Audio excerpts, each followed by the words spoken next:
Yeah, so this is my 50th anniversary Apollo series, the final episode of this. We started off quite a while ago, back in 2018, which was the 50th anniversary of the Apollo 8 mission, where they orbited the moon. They didn't do a flyby, orbited the moon, and we followed each step along the way. So yeah, it's basically, I realised back in 2017, 2018 how much development, testing and trials and errors took place between when we started this series, which was back around Apollo 8 time, to when they landed on the moon in July, just 8-9 months later. So I thought it would be quite interesting for us space geeks to take a good look at all that. So we started off in September 2018, and then we culminated in July 2019 for the 50th. And so my math is going off. And we kept it going just because of the fact it was a limited run program, and it culminated in 2017, in Apollo 17. So this once again is the final episode. The whole series in a couple of days will be up on our YouTube channel. All these episodes are up there currently right now, so if you've got quite a bit of time to kill, you might be interested to go and have a look at that. So what we do in this, we just have a quick look at what was happening back 50 years ago. So December 5, the screening of passengers on carry-on luggage would be required at all American airports in 73.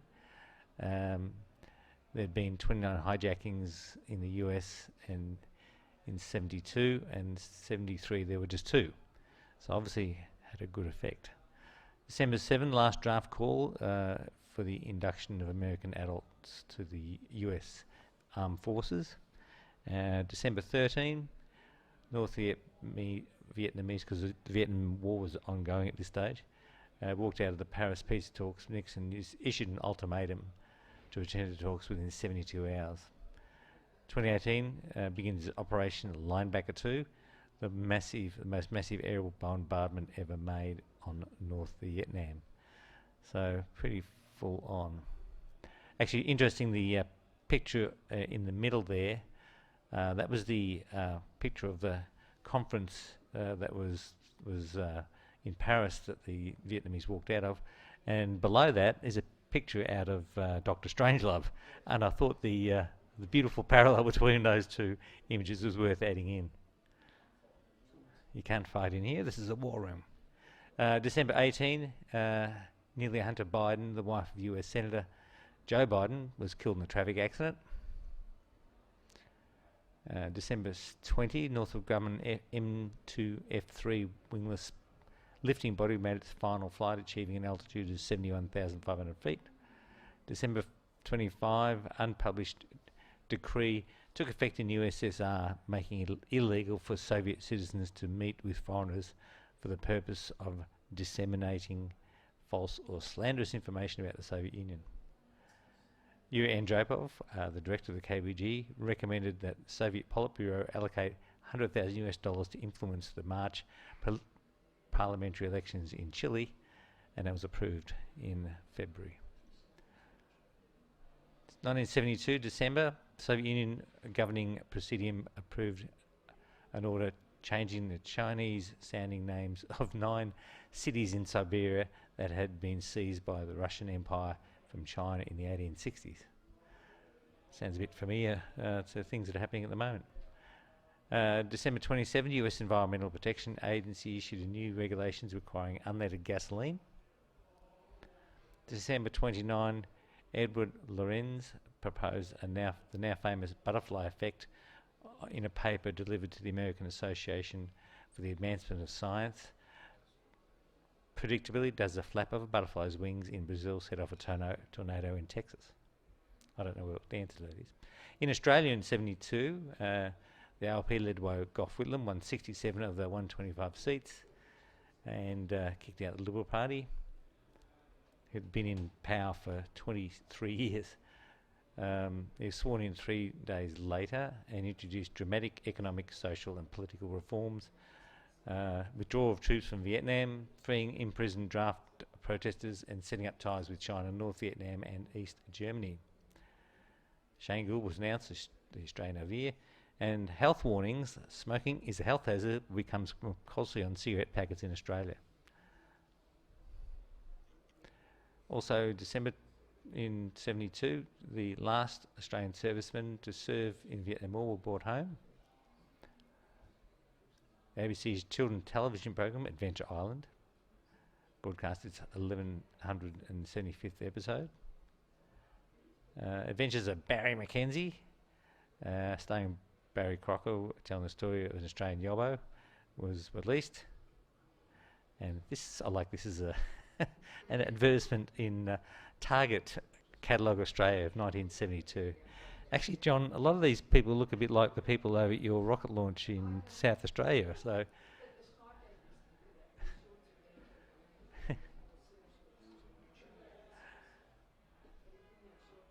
top 10 back then, December 72. Popcorn by Hot Butter. Burning Love by Elvis Presley. Etc., etc., etc. No Beatles there. Can't believe that. Also, Cat Stevens, that album, Catch Bullet 4, I'd bought that back then. Love that album. So, Apollo 17 started December 7 and ended up in December 19. So, they were 11th crewed Apollo mission, the final mission of humans to set foot on the moon. Selected the Taurus Littrow landing site, and as you can see, the crew. I'll go back. There was the crew there: Harrison Smith, lunar module pilot Ron Evans, and Gene Cernan. So just a quick whiz through some of the timeline. Back in 1970, October 27, the second stage for the 17 vehicle was offloaded at the vehicle assembly building, the Turn Basin there. 69 announced the backup crew for Apollo 14 would be Gene Cernan, Ron Evans, and former X-15 pilot Joe Engle. So that put them in line. The way NASA worked it, they would select a crew, a backup crew, and then you'd be normally entitled to fly the third mission afterwards. Harrison Smith was a professional geologist who'd been serving as a backup crew in 15 and would fly the lunar module pilot on Apollo 18 as a result of the rotation. In September 70, Apollo 18 was cancelled, and the scientific community pressed NASA to fly a scientist, a geologist, rather than a pilot. So they assigned Jack Schmitt to Apollo 17, and of course they bumped Joe Engle out of the assignment.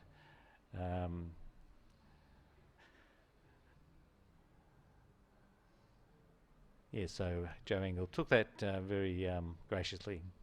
Ultimately chose Cernan and Evans through support, assigning Cernan to Apollo 17, but it was not unanimous in NASA, which is interesting. I read this up in researching a while ago about the death of Jim McDivitt. So in January 23 of 71, Cernan crashed his Bell 47G helicopter in the Indian River.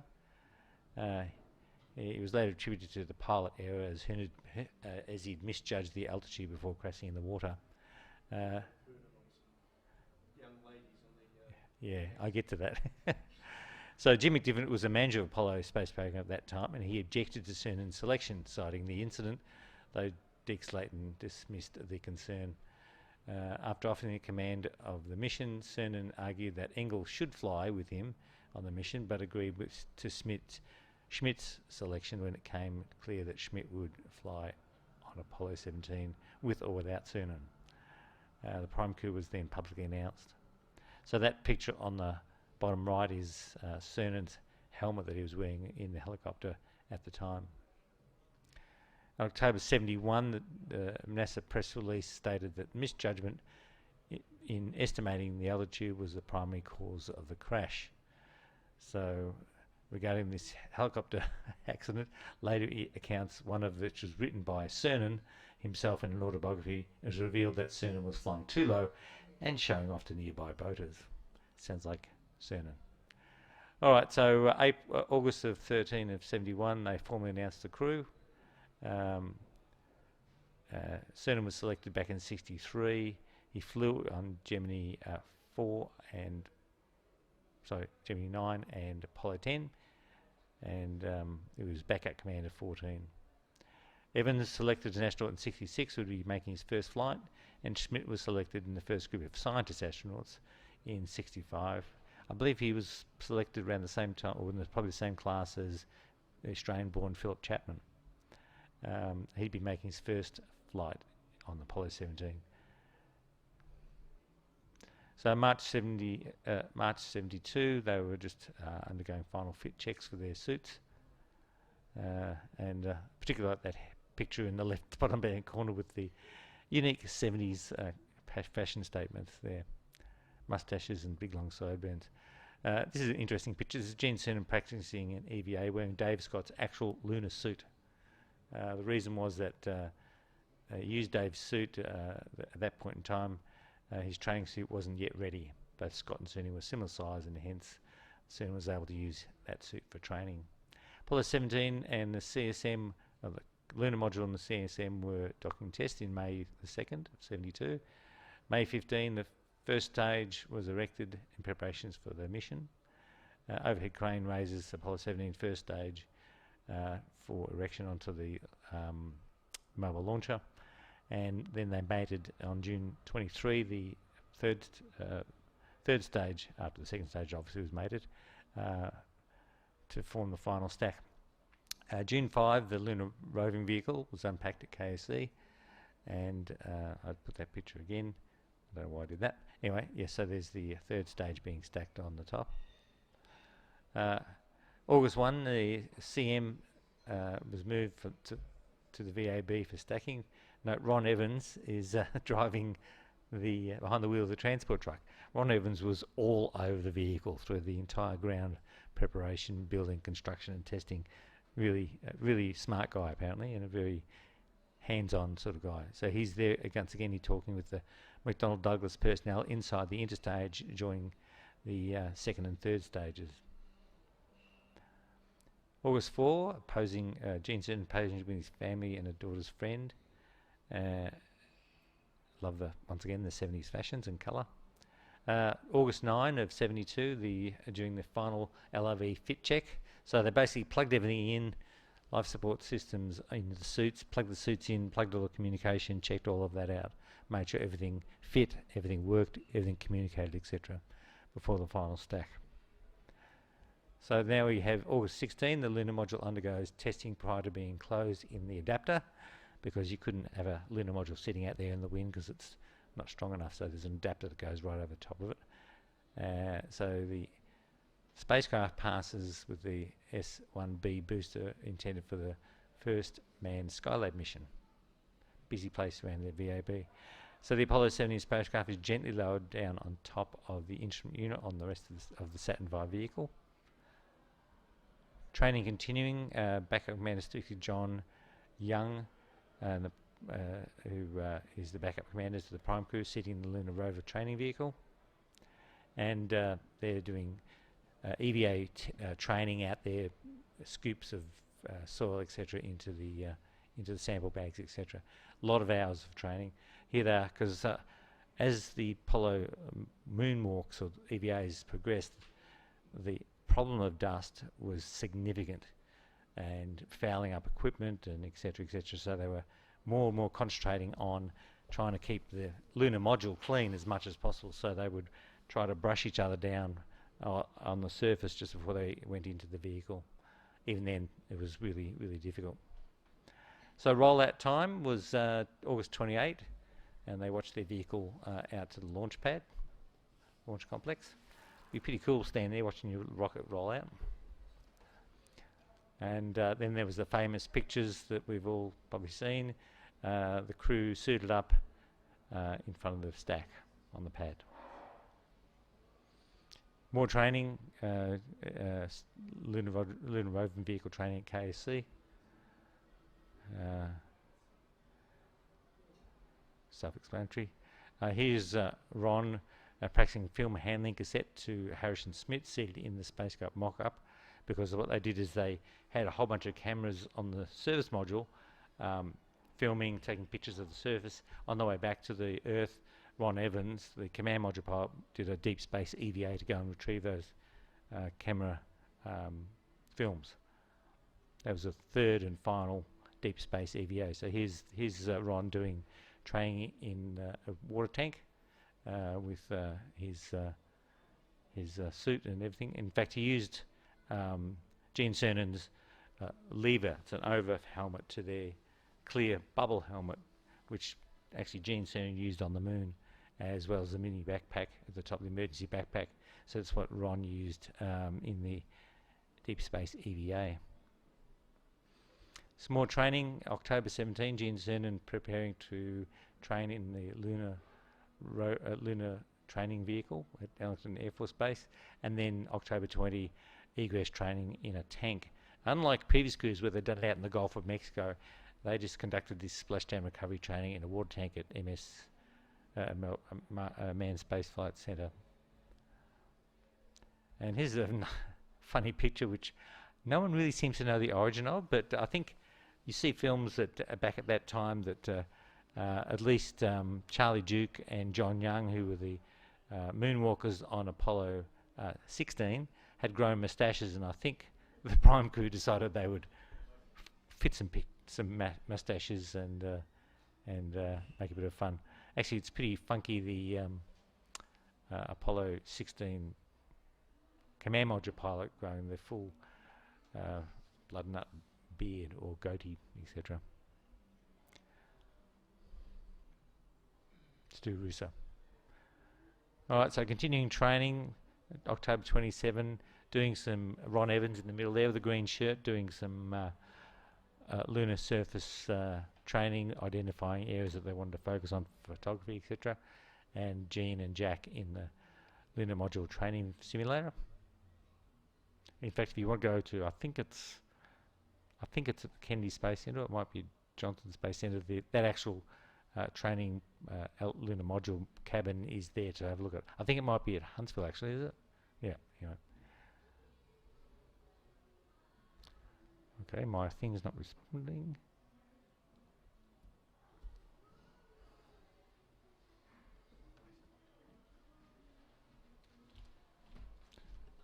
Get the expert in. It's just not responding. That. You're static for electricity, man. Oh. Yep, I've been using the keyboard.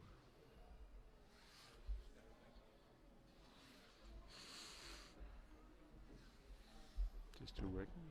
Yep. There we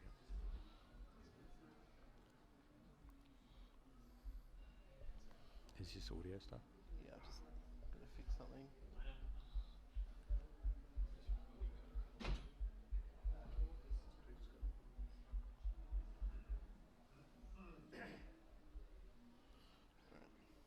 Just a bit of audio tune-up here, ladies and gentlemen.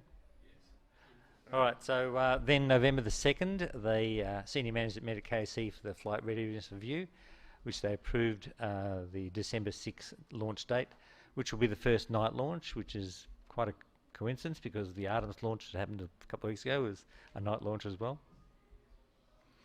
And as Gene Cernan said, we didn't do it for romantic reasons or cinematic reasons. It was all about orbital mechanics where the moon would be in relation to the Earth and for the lighting conditions of landing, which is the most critical part. Some more training out in the field. You can see a little mock-up lunar module there, climbing up and down. And I love Gene Cernan's 72 fashion with his checkered pants and beanie, etc., etc. And here's the green beanie flying around, driving around in the Grover, they called it. It's the training version of the lunar rover vehicle. November 10, they held a press conference and released a design of their patch, elaborating on the themes, etc., of the Greek god of Apollo, etc., etc. They released the names of their vehicles: America for the command module and Challenger for the lunar module.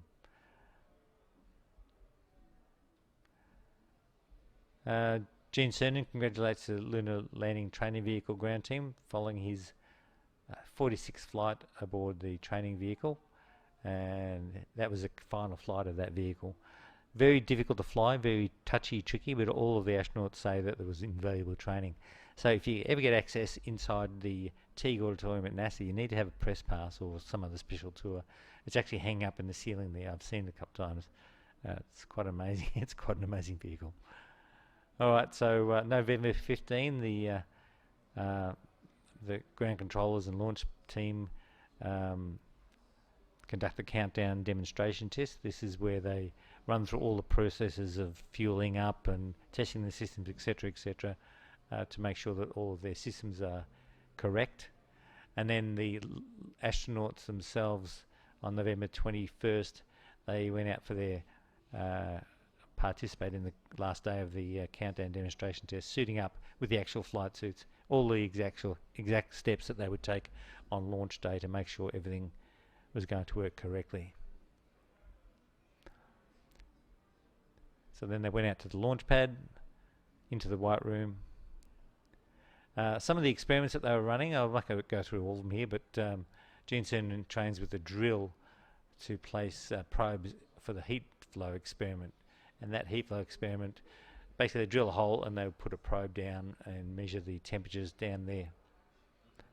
Remarkably, I think it's about a metre below the surface. It's actually, the temperature is quite consistent regardless of night and day, which is a 2-week cycle on the Moon, of course. All right, November 2, I think I've just done this slide, haven't I? I don't know if I did that. Okay, December 4, the crew went out on the swing arm, number 9, to the pad, and below that, on the left-hand side, they're out visiting the rocket for the last time before they take them off to the Moon. Man, it must have been amazing to be standing at the base of that thing. Well, it's going to light up soon, and I'm going to be on it. You see that light there on the swing arm? The one that I've just swung in there is actually mine. This is, I rescued it from NASA back about 10 years ago. What happened is they were going to trash all of the mobile launches other than the parts that they use for the shuttle fixed service structure, but there was a big campaign to try and save at least one of them, so they said, look, I can't keep it erected, it's too much maintenance and danger of it having collapsed, so they cut it up and put it in sections in what they called the boneyard, where it sat for many years. And I was over there one time for a shuttle launch, and it was announced that the thing was going to be, it was seeping lead paint and toxins into the soil, and it was going to be taken away and destroyed, recycled. So me and a couple other guys, we wanted to go out to that boneyard. We'd been there a few times before and taken pictures, but we went out and said, can we have a final look? Yeah, no worries. And here I was walking along swing arm 9, which is the actual arm that the astronauts used to walk out to the actual capsule. And here's this light sitting there saying, take me home. So I had to talk to my guide, who I won't name, and he just passed away recently, actually, sadly. And I said, would you mind if I took that? He goes, I know nothing. That's the trunk of the car, put it in there. So I did that and a few other nuts and bolts and things like that. So I packaged it up and brought it home to Australia. So it sits in my house in, I'll probably get the FBI or CIA after me now. But anyway, there it is. Okay, so December 6, of course, the launch in December 7, but this was December 6, the night before midnight. They had their final traditional breakfast and sitting pressure checks on the suits. That picture in the middle, black and white one, Ron Evans gets a handshake from Deke Slayton. And Ron Evans says goodbye to his wife, kisses her through his helmet, which is quite lovely. Back up the top of the launch tower, the closeout team wishes Gene Cernan good luck and prepares them to get in the command module. And they prepare to get into that. And then the launch itself, once again a night launch, and quite spectacular from all accounts. It lit up the whole Florida coast with the light from that launch. So that was 4:33 p.m. On the 7th of December in Australia.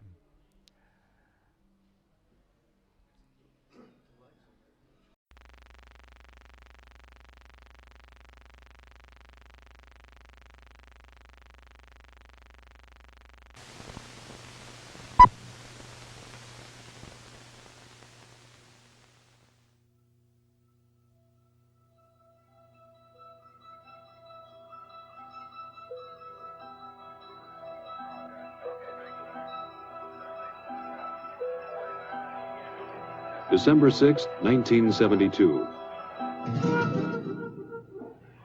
Eugene Cernan, veteran astronaut and commander of Apollo 17. He would be the last Apollo astronaut to stand on the surface of the moon. Dr. Harrison Schmitt, better known as Jack. He would be the first geologist to set foot on an alien world.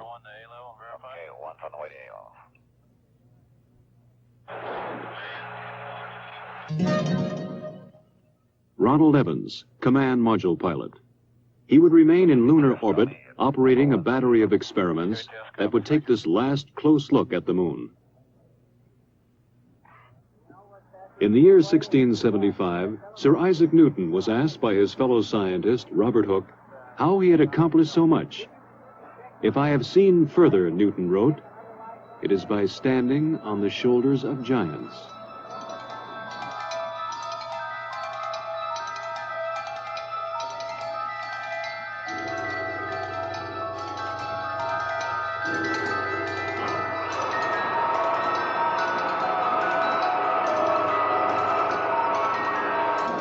First-stage propellant tanks have been pressurized. The engines will build up to a thrust of 7.6 million pounds. T-minus 30 seconds. We have a cutoff. We have a cutoff at T-minus 30 seconds. This cutoff was automatic, done by the sequencer. One command, pressurized S4B stage, was not given. And despite the fact that it was going to be done manually, the sequencer, in effect, said, I didn't tell you to do it, and therefore you can't be doing it. So at 30 seconds, it very properly stopped the operation. Most of the work was being done right off the firing room in the Launch Control Center at Kennedy. However, there was a great deal of support from the Marshall Space Flight Center, who had a comparable operational group working there with their contractors.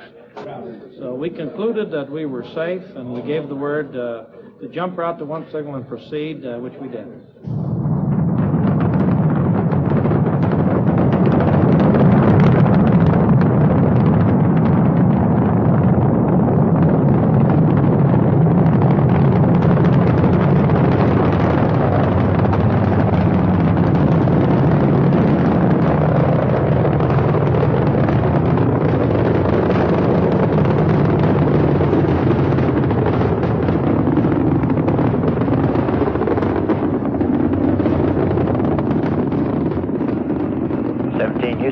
Go for orbit. Go for orbit. Those are kind words, Robert. We're go for orbit here.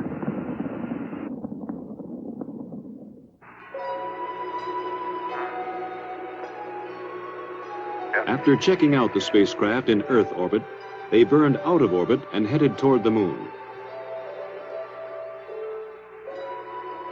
Houston, we're right in the middle of a snowstorm. We're not there long way. Ron Evans, at the controls of the Command Module America, moved in to dock with the lunar module Challenger.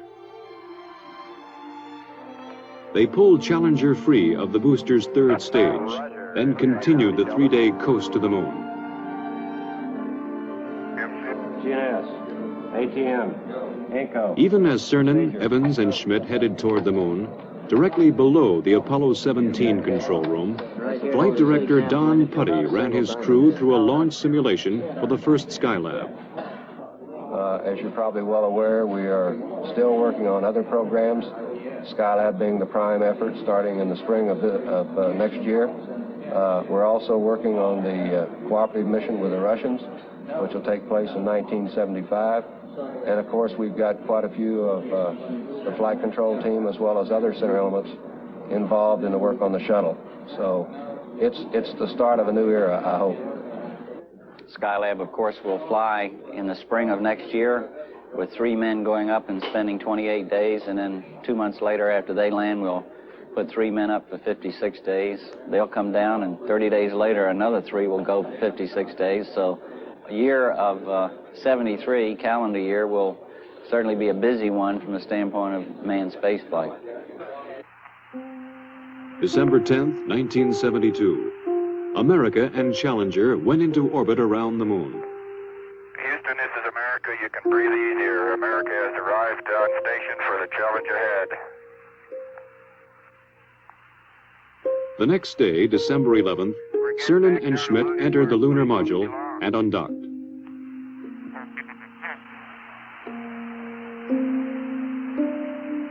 You look just as pretty in Earth light as you do in sunlight.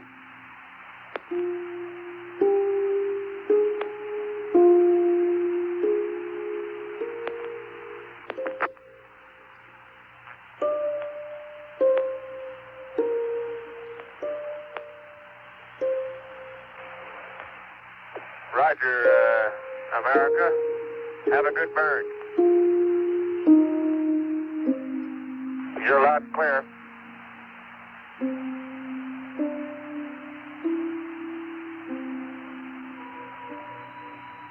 With the command module in the distance, they passed over their landing place, a valley in an area of the moon called Taurus Littrow. Here they hoped to find the youngest material yet sampled and direct evidence of lunar volcanoes.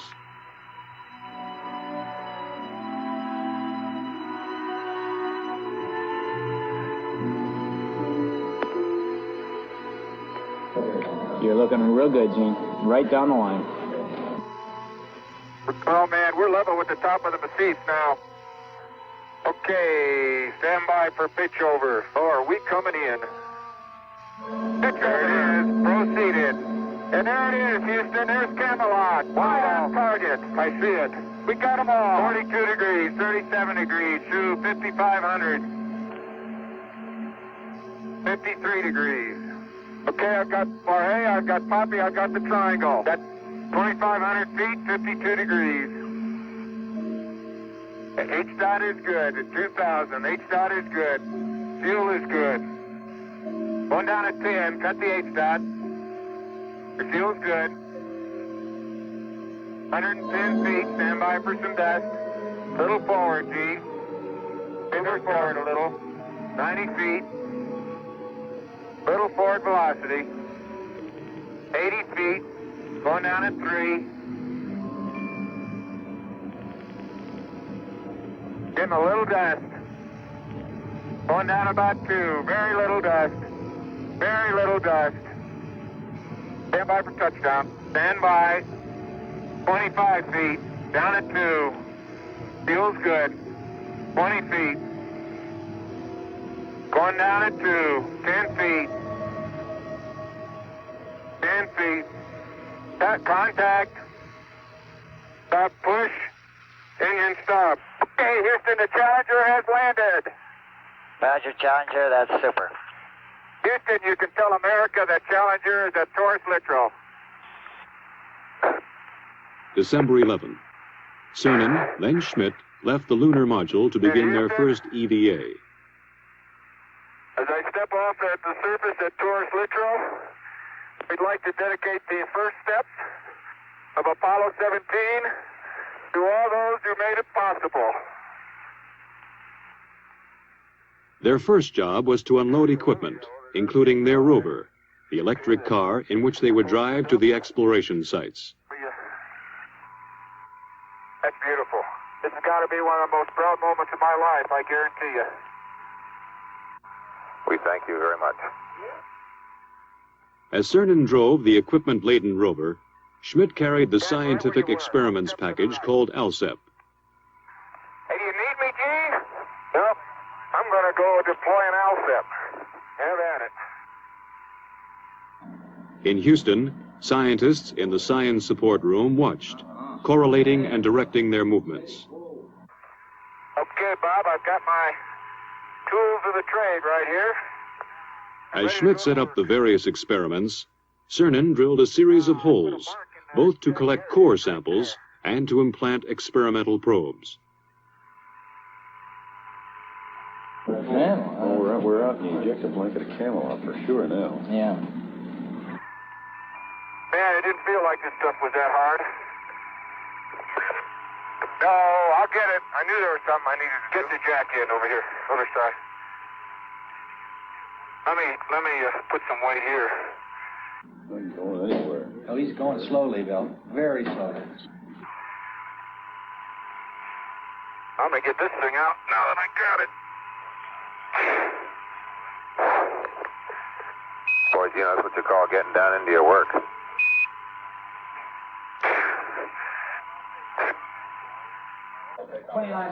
Yeah, that's 29 and a half minutes from now, but remember, they left this side a little bit late. There it is. Okay.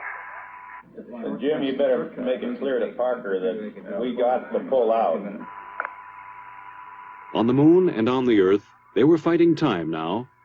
There are just so many hours of oxygen and water in the backpacks. So many hours of life in the vacuum of the moon. We're up in this area. There you go. Watch that cable. Cable. Oh! Cable. Watch the cable. Cable number one. You know, they're all fixed, Lee. They'll break the whole world before they'll break the cable this time. With the ALSEP functioning, they left the site for a shortened sampling traverse. Well, many parts of the ALSEP are functioning very well. The heat flow experiment is working excellently. It's transmitting back temperature data. The cooling down is still cooling down from the drilling process, and in a few hours they should be starting to get true heat flow information. Let's see if I can't crack the corner and get that contact. See if I can't get her. Look at the boulders out there. Jesus. It was time to head back to the Challenger, activate experiments, and get back inside. Man. I was strolling on the moon one day in the merry, merry month of December. No, May's the month. May, that's right. May is the year of the month. As the astronauts rested, engineers in two nations were working out technical problems of the Apollo-Soyuz test program, the first joint Russian and American space mission. Well, the prime purpose of the Apollo-Soyuz joint mission is to prove out a compatible docking system and demonstrate that we have compatible operational procedures that will let two different countries dock in space. I think more than that, it has certainly a symbolic meaning of these two large powers learning to work together in space, which I believe are the new seas of mankind, the new frontiers, and work out solutions to problems wherein, although we're very competitive, we can still be cooperative and assist each other. And I think that this Apollo-Soyuz program stands for just that. Oh, what a nice day. Oh, funny, there's not a cloud in the sky, except in the earth. Think that'll stop the dust, that way? They would have one task before they got to work exploring. The previous day, they had broken a rear fender of the rover. The dust thrown up was causing trouble. Apollo 16 commander John Young had worked that night in a pressure suit on a way to fix the fender. Oh, okay. On the moon, the astronauts put it together. The fender section formed from a lunar map, molded with tape, then held in place with clamps from the Lunar Module Telescope.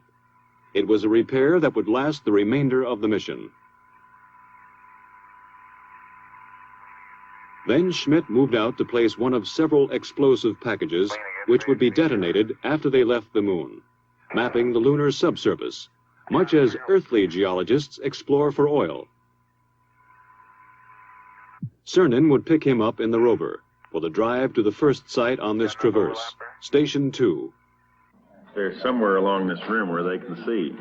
But they're dropping, Bill, so they must be coming across that thing. We're right where we wanted to be for Station 2. It looks like a great place. Big blocks. It looks like quite a bit of variety from here. Different colors, anyway. Pretty hard, isn't it? That boulder's going to roll. Man, that is hard. Just don't stub your toe.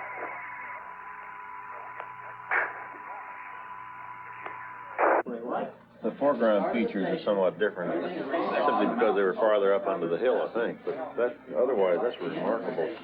Pottery, it's obviously very cohesive because it's the bottom of the core is not smooth. It's very jaggedy and fragmental-like. Gene's finished with the core tube, then we should be able to go. If we get that all of that.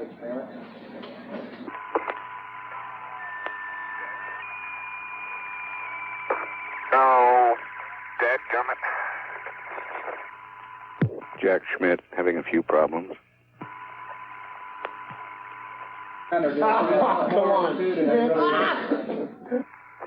They would sample several locations on this EVA, but none would cause more excitement than the find at the crater called Shorty. Oh, hey! There is orange soil. Well, don't move it till I see it. It's all over. Orange! Don't move it till I see it. I've stirred it up with my feet. Hey, it is! I can see it from here. It's orange. That's the volcanic mix. Somebody unplugged silver.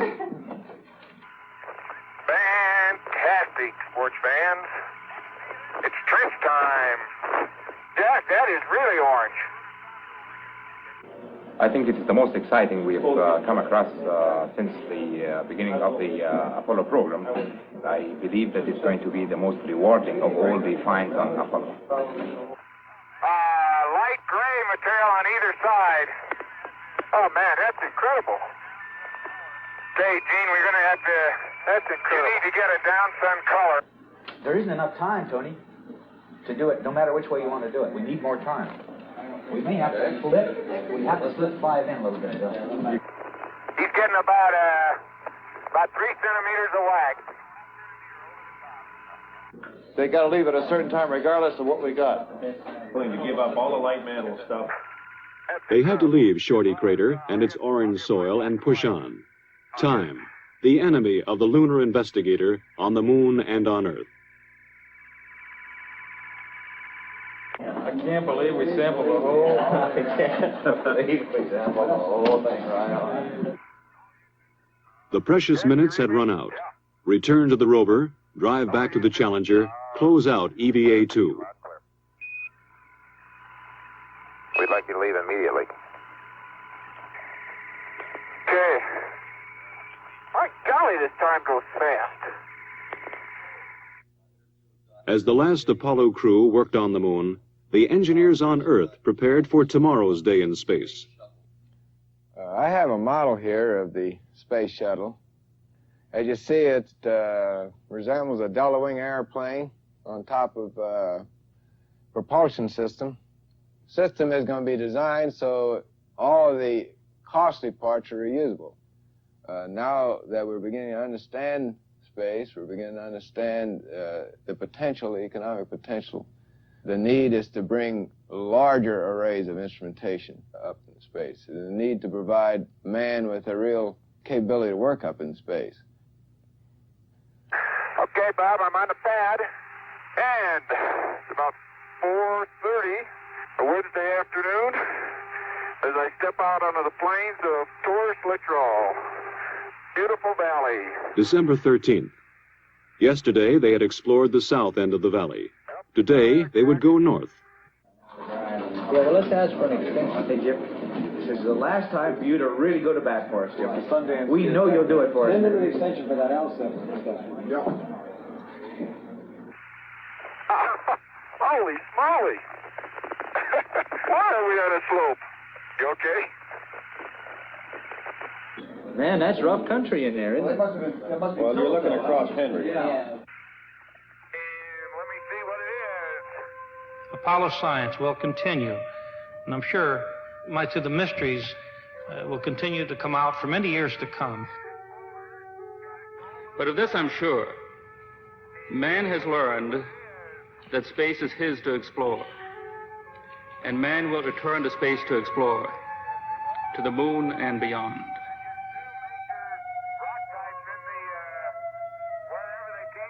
I'm firmly convinced that it's changed the whole basis of philosophy, including religion. I don't think that we've begun to see what the era of spaceflight really is. We've got a long way to go, and I hope I'm living when we leave this solar system on a venture to find another planet Earth.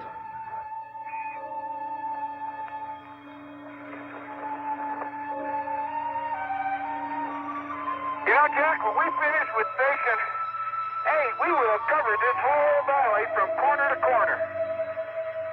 That was the idea. Once more it was time. Gene Cernan and Jack Schmitt returned to the rover to drive back to Challenger. But before they left the surface of the moon, there would be a brief ceremony.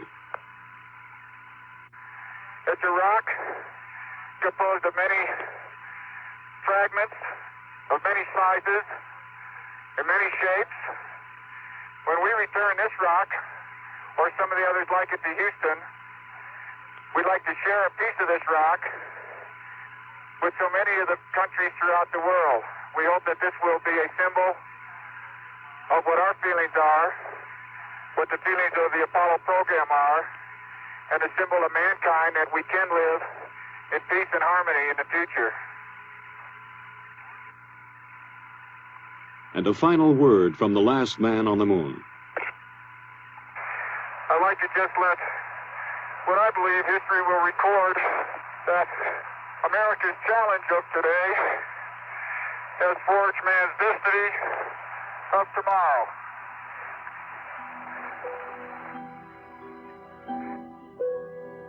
While Cernan and Schmitt closed out the last moonwalk and prepared for tomorrow's liftoff, Ron Evans worked on in orbit. Photograph, observe, describe. Keep operating the cameras and experiments in the Science Experiments Bay.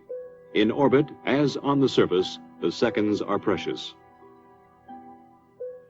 Possibility at this stage. How is the experiment working now? Working extremely well.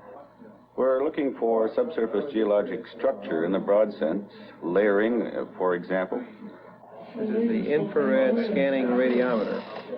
What does that do? The radiometer measures the temperature of the moon and makes an accurate map of the temperature beneath the spacecraft. It is working with tremendous success. One other thing, how is the experiment working mechanically as far as the man and the machine? The experiment itself, the hardware is working perfectly, precisely the way it was supposed to work. Everything has functioned properly. An important part of the experiment is it requires the man to operate it. 99, proceeded, 3, 2, 1, ignition. Right away, Houston. Bets are good. Ag thought. Good over. Roger, you have good thrust.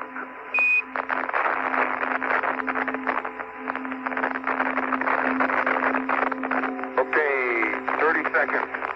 308 your number. Tank coming through 1,500 feet, and H-dot looks good. On the descent stage of Challenger, forever on the moon, they left a plaque reading, "Here man completed his first explorations of the moon, December 1972 AD. May the spirit of peace in which we came be reflected in the lives of all mankind." One revolution later, Cernan and Schmitt caught up with Evans and prepared for docking. Good to see you. Good to have you all back up here. It's been a good trip. Man, that Challenger's a beautiful vehicle. You betcha. December 16th. Burn out of lunar orbit and head home to Earth. Houston, America has found some fair winds and following seas, and we're on our way home. Hey, this is great. Talk about being a spaceman. This is it. December 17th, 170,000 miles from Earth. Ron Evans left the command module. Hello, Mom. We see you, Ron. Looking great. Okay. Hey, John. How you doing? Hi, Jamie. Evans was retrieving film canisters from the two cameras and the lunar sounding radar. Data vital to the scientists on Earth. And the lessons in. Before he got back inside, Evans took a last look at the crescent Earth. In 2 more days, they would be home. December 19th. They rode inside a 5,000-degree fireball through the atmosphere of Earth. Stowed in the spacecraft, almost 250 pounds of the moon.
This closes a golden chapter in the age of space exploration. In a way, it brings a close to what has been a very romantic era in space exploration. But, and I want to make this very strong, the book is still being written.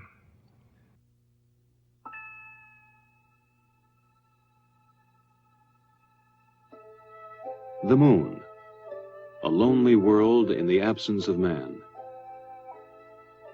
But here we have left our mark, a signature attesting a legacy to future generations.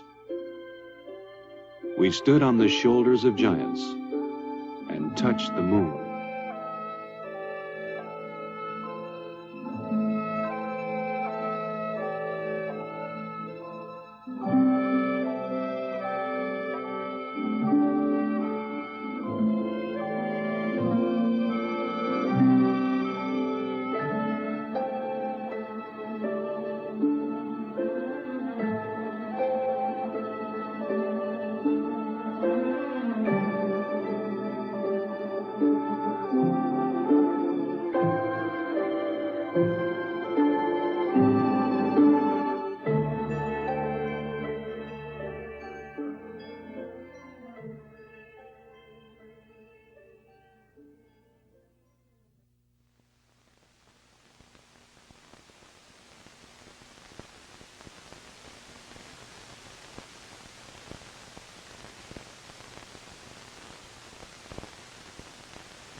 Okay, so that film is almost finished, so we'll just catch up to where we're at tonight. And so just having a look at the current situation now. So Ron Evans was born in 1933 and he passed away in 1990, just aged 56 years of age, very young. Gene Cernan, who came out to Australia 2016, was it, I think? And he passed away in 2017, he was 82. And Jack Schmidt is still kicking along, he's age 87 now. So well done, Jack. Interesting, when they got back, they were hosted by Richard Nixon at the White House and Camp David. Cernan and Evans refused to meet with Muhammad Ali, but accepted the hospitality from Frank Sinatra. So Muhammad Ali was a very controversial figure, particularly at that stage, because he'd refused to go to Vietnam based on his religious beliefs, etc. And at one stage, I think he was going to be sent to prison, but that didn't happen. Evans later was a backup for the Apollo-Soyuz project, and the Russian he learned years before came in handy, but was limited. Asked to give a speech at a Cosmonauts dinner event, he recited Humpty Dumpty in Russian, which all the hosts found very humorous. Evans retired from the US Navy on April 30, 76. Remained active with the Astronaut Corps and involved in the space shuttle development. He served at the Operations and Training Group at the Astronaut Office and retired from NASA in 1977. If you want to go and see the command module, which is only part of the Apollo 17 vehicle that came back to Earth, it is on display at the Space Center at Houston. It's now called the Lyndon Johnson Space Center. Interesting, this year in April, you probably recall seeing on the film there, they were drilling and hammering core samples into the surface. So they actually they'd kept those in sort of cryogenic or vacuum sealed for all these years, and they opened the last one of those core samples, which were taken in '72, recently at the Johnson Space Center. So these are the core samples, etc. This particular one that they opened was at this location at Station 3. So this is the landing site today, seen from the Lunar Reconnaissance Orbiter. And as I mentioned before, a number of us here in the room actually met up with Gene Cernan at the was it Melbourne Town Hall, wasn't it? Oh no, it was Yastel. It was Yastel, yes. So a few of us put together some shekels and bought him a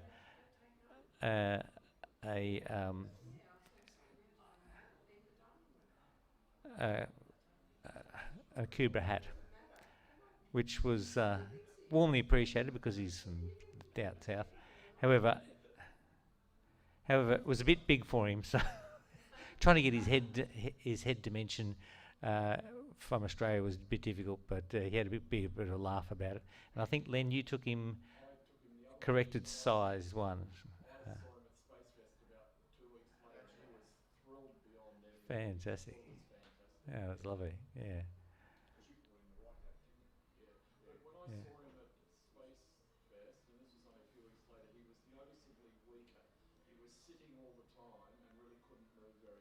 Yeah, he had gone to hospital.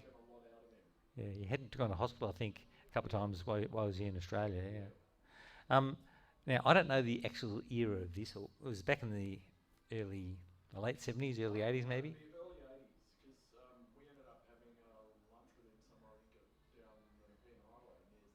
I wasn't around at that stage with the group, but I met him at Doncaster Shopping Town. That's me in a mock-up suit with him. He was a lovely guy. I had a quick chat to him, and I thought it was the 70s too. Whenever that lunch was, because he did come to Australia, obviously, he did say to a group of us, he said, if you're ever in Phoenix, Arizona, well, that's waving a red rag to a bull, isn't it? So I was in Phoenix, Arizona, and I made contact with him, and I spent a day with Ron in Phoenix. Fantastic. What year was that? That was January 87. 87. Wow. That was when I met him, was January 87. But when do you reckon that? I reckon early 80s. I reckon it was the 70s, but you could be right.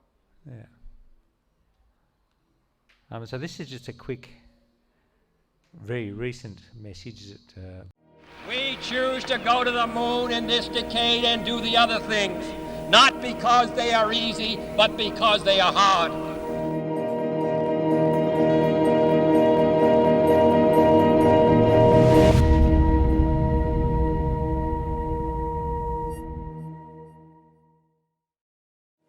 December 8th, 1972. Ground elapsed time 21 hours, 41 minutes, 38 seconds. Roger, Honeysuckle, I read you. Honeysuckle, 17's reading you loud and clear. Roger, we have a comm outage. I'll be right with you. Okay, very fine. How are things down there today? Fine, your weather report was beautiful. Your country looks beautiful from here. With that brief, fine exchange 50 years ago with Laurie Turner, Honeysuckle became a verbal part of the story of Apollo 17. Like hearing Neil Armstrong's first words from the moon through Honeysuckle in July 1969, it meant a lot to me on the last Apollo mission to talk to Honeysuckle in December 1972. In addition, my 3 days of weather reports for the South Pacific always emphasized Australia, so finally talking with you was frosting on the cake. It is great to send you greetings from Apollo 17 on the occasion of our 50th anniversary. Does it seem like 50 years? Not to me, but calendars don't lie. Much happened in the 14 years Honeysuckle served the free world between 1967 and 1981. The antenna you and your colleagues played an essential role as space warriors in the Cold War. The Doppler tracking data provided by Honeysuckle and its companion antennas made up a fundamental component of the overall navigation system for all Apollo missions. It was an essential part of the integration of crew star sightings, Doppler tracking, and computer computations. Even before hearing Neil Armstrong's words, there was the extraordinary internal reaction throughout Apollo when Honeysuckle acquired radio signal from Apollo 8 that confirmed the first orbit of the moon by humans. And then, most importantly, on December 24th, 1968, bedlam erupted in the Mocher when Honeysuckle again acquired radio signal as Borman, Lovell, and Anders came from behind the moon at precisely the right time to begin their journey home. Honeysuckle also supported collection of scientific information from the Apollo lunar scientific experiment packages, one of which we deployed on Apollo 17. If someone asks what science did Honeysuckle serve, you can tell them that from the experiment and crew observational data you helped collect, we have vast previously absent knowledge about the origin and evolution of the moon as a small planet. We also have the very first real understanding of the early history of the Earth, including the environment in which life began and how Earth's continents were formed. We also have new insights into the history of the sun, including why the sun warmed the Earth about 500 million years ago, when life in the oceans expanded in quantity and diversity. We now have executable knowledge of the lunar resources necessary to settle the moon, go on to Mars, and to provide clean fusion power on Earth. A heartfelt thanks to you and all our friends from Honeysuckle. Now, Colin tells me that some of you have a few questions about Apollo 17. Dr. Schmidt, what was the night launch like? Well, it was the first launch I ever experienced, and so it would be hard to compare it with anything. But the main thing was that I wouldn't have known it was night if I hadn't have gone out to the pad in order to get into the spacecraft. But the launch itself was exhilarating, something we never simulated. Very heavy vibration at the beginning. That lasted for about 2 minutes and 45 seconds as the big F1 engines in the first stage were working against each other a little bit. But then we had staging because the fuel had run out of the first stage, and the second stage had to be ignited. And that process of shutting off the first stage and igniting the second stage took about a second. That gets your attention because you went from about 4.5 Gs to a minus 1.5 Gs to a plus 1.5 Gs, all in that second. Really an exciting time. From then on, it was very smooth. We had hydrogen-oxygen engines in the second and third stage, and there was no particular excitement in terms of the dynamics of the launch after that time. Did you or any of the NASA engineers believe that launching at night was more dangerous or less dangerous than launching during the day? The potential risks for launching at night may have been discussed within the management circle, but it was not discussed with the crew that I recall. And there really was no significant difference. One of our backup techniques for getting the Saturn V into Earth orbit was for the commander to actually fly the horizon of the Earth. But with a new moon, very dark night, that horizon wasn't visible through the very small window that he had that penetrated the thermal cover that was on our spacecraft. Were you aware of Honeysuckle providing the comm? Very much aware that Honeysuckle was in the loop for providing comm, as was Goldstone in Madrid. That not only is something we knew because of our training and just general knowledge of the Deep Space Network, but also because it was in our flight plan. If we just looked at our flight plan, we knew which antenna was actually receiving our comm. Were you aware of Ed Fendell on mission control following your every move with the Big Eye? Well, the Big Eye was a television camera mounted on the lunar rover. And yes, we certainly were aware that it was there, but basically ignored it most of the time. And often the thermal constraints on parking the lunar rover meant that they didn't have a very good view through the camera because they had to look through some of the hardware that was mounted on the lunar rover. But yes, we knew the camera was there. We dusted it to get dust off of it every once in a while. It was part of the overall operation. Now, it should have been part of the overall training as well. And unfortunately, we didn't realize that until we were actually on the moon and that the camera, the television camera, was trying to see what we were doing when it was obscured. Was it distracting, reassuring, didn't really matter? It didn't really matter. I never worried about it. The commander had to dust it after each traverse when we came to a stop. But other than that, it was just there. It was one of the things somebody else was operating, and we just depended on them to do it right. Honeysuckle was tracking you when you discovered orange soil at Shorty Crater. How big of a deal was that? Well, the orange soil turned out to be a bigger deal than we thought at the time. It was a surprise. We didn't expect to see color, although one of the working hypotheses, if you will, for a geologist at that crater was that crater might have been volcanic. It turned out it obviously was not, but in a volcanic situation, sometimes you see color. And so I was a little bit confused personally when I saw color around an impact crater.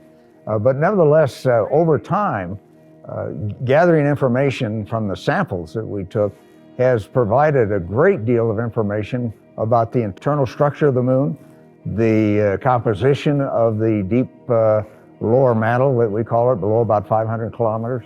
And a lot of that comes from the volatile elements, the analysis of the volatile elements that are contained in that material, which is volcanic ash.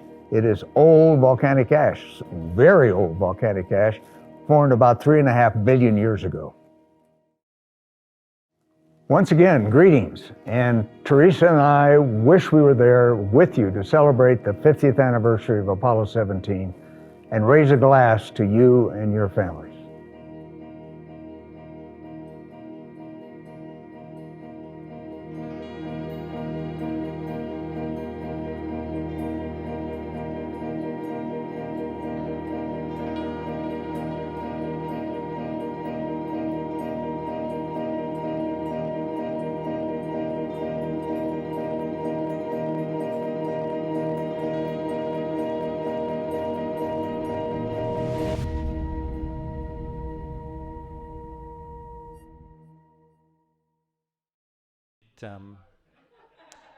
If you're interested in the Australian role in the Apollo program, NASA program more broadly, go to honeysucklecreek.net and you'll be there for hours looking at all the fantastic material. So that message was sent from Jack Schmidt to the trackers in Australia and their appreciation. So this is the final in the series. I've given up. And I did this for the association, so I hope you enjoyed it. And commemorating the 50th anniversary of mankind's greatest adventure. Thanks.